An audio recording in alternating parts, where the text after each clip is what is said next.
r/Nosleep. Posted by Reddit user Dark and Creepy. If you ever hear crying coming from the woods, don't follow it. Part 2. Last night, I heard laughing coming from outside, and I'm not even damn joking. There was literally something chuckling like a crazed maniac on the other side of the wall. And I awoke with my blood pumping so hard that I felt like my veins were about to burst. I've never felt this before for the 2 years I've lived here, but I've been told the stories about it. Supposedly when the things begin laughing, which is extremely rare, and the last time it happened was when someone was taken from their house in the middle of the night. That person was a 70-year-old woman who had lived there most of her life. Her children had all moved away by then, and her spouse kicked the bucket 4 years prior. So she was by herself, which is the same case I'm in right now. Also, guess what the police report said? It stated that she died of natural causes. There's nothing natural about being strung up in a damn tree, gutted like a fish. And that's how the people from the town explained it to me. They were very close to her, so when they heard about the cover-up, they went to complain about it. They were told that if they really wanted to get the press involved, then they would have to lose all of their homes and land, because the government would declare it an unsafe land to live on. So, they backed down. Anyway, when I checked the house this morning, I found the kitchen window wide open, and the lock to it was crushed into pieces. There was no way for me to keep it shut, so I had to resort to duct tape, which makes me look so much more like white trash than I already am. I looked at the back of my house where I found the scratching previously, but nothing had changed since the day before, except for the pine needles all being stirred up. I decided to follow where it looked like something had dragged their legs through the needles, and it led to my window. I looked through it, and there was a small crack in the blinds which allowed a perfect view of my pillow, where I rested my head at night. My hands trembled when I realized something was watching me as I slept, but I don't know if it was just some crazed lunatic, or if it was the thing from the woods. Some of you have commented that I should move away, and I was thinking that was a drastic decision and not worth doing, but after the last night, I feel like I have no other choice if I want to live. I ended up talking to my friend Manuel about everything, and he responded by saying, "You have to stop writing about the thing. It doesn't like to be explained to anyone or anything." That's why the old woman went missing a while back, because she kept telling her children about the strange occurrences of the voice after they had moved away. Then her children would tell people they would know, and so on and so forth. I replied by saying, I think everyone should understand not to follow that voice, or any others, into the woods, because there has to be more than just one out there. That's exactly what it's trying to stop you from doing. It doesn't want to be understood, because then it loses its power from luring people to it, Manuel said, as he observed the damage in my house. If I were you, I would delete those posts and stay off the internet for a week, and don't talk to anyone from out of town for a good while. Maybe that thing will forget about what you've done. Just hope your post doesn't become too popular, because that would be a death sentence. Manuel finished talking as he took a Coke from my fridge. I agreed with what he said at the time, but I feel like I have an obligation to warn as many people as possible about whatever it is. Now I'm going to add that if you end up not posting anytime soon, then something happened to me. And who knows if I'll even make it through tonight. Please pray for me no matter what God you believe in. I need all the help I can get at this point.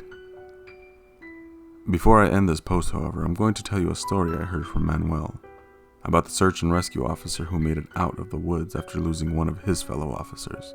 It was after that incident that they put up the rest of the signs and the fences, trying to keep people out of the forest.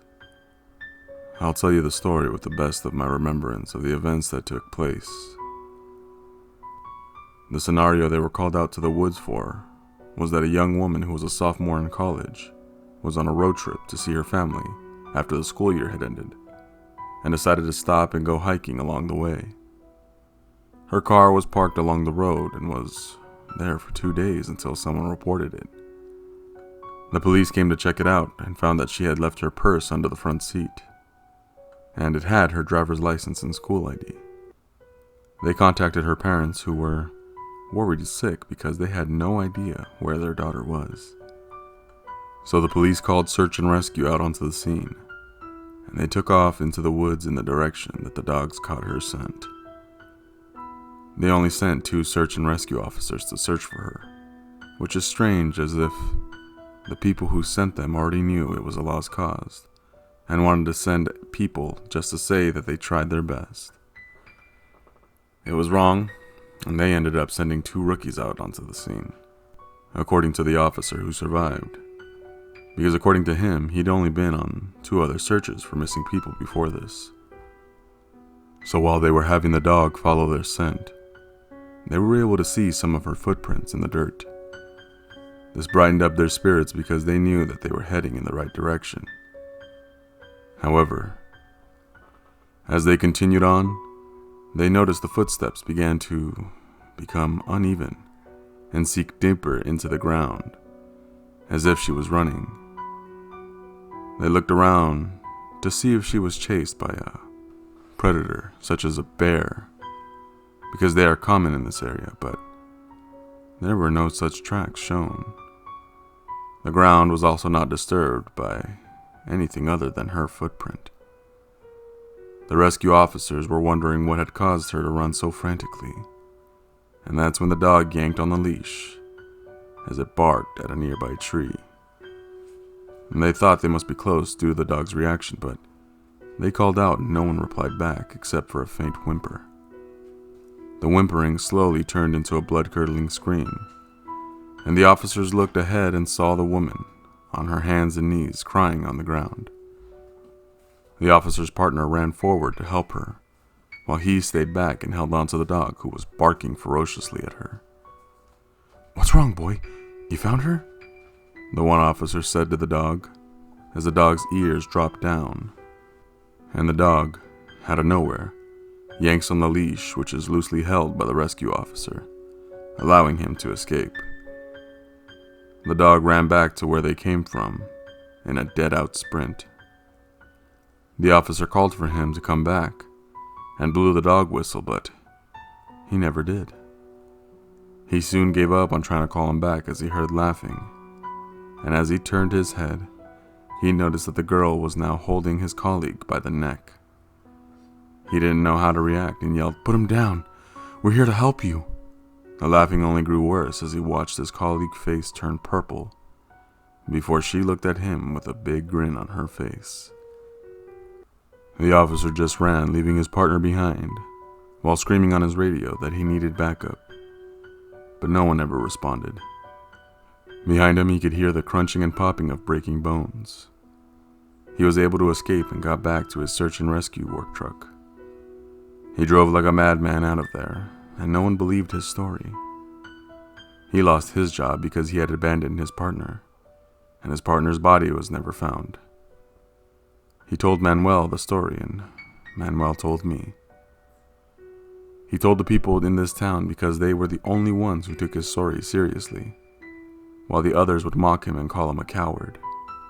And that description of it, and the other story I told you earlier about the 5-year-old boy who said he saw his mom looking back at him from the woods, proves to me that this thing can do more than just mimic people's voices and cries. It can also shapeshift, which makes me believe it's either a skinwalker or something that's never been heard of before. Whatever it is, it can kill. All I know is that it's getting into my head and ravaging my thoughts like a crazed animal consuming a carcass. Again, pray for me. I'm going to stay tonight at Manuel's house because I don't feel safe at my own home. If I write again, that means I made it through the night. But if I don't, then consider this my last testament. Till we hopefully meet again, always remember to stay safe out there and listen to my advice. If you hear someone crying in the forest off the main trail and you have a death wish, go and try and find them. I dare you.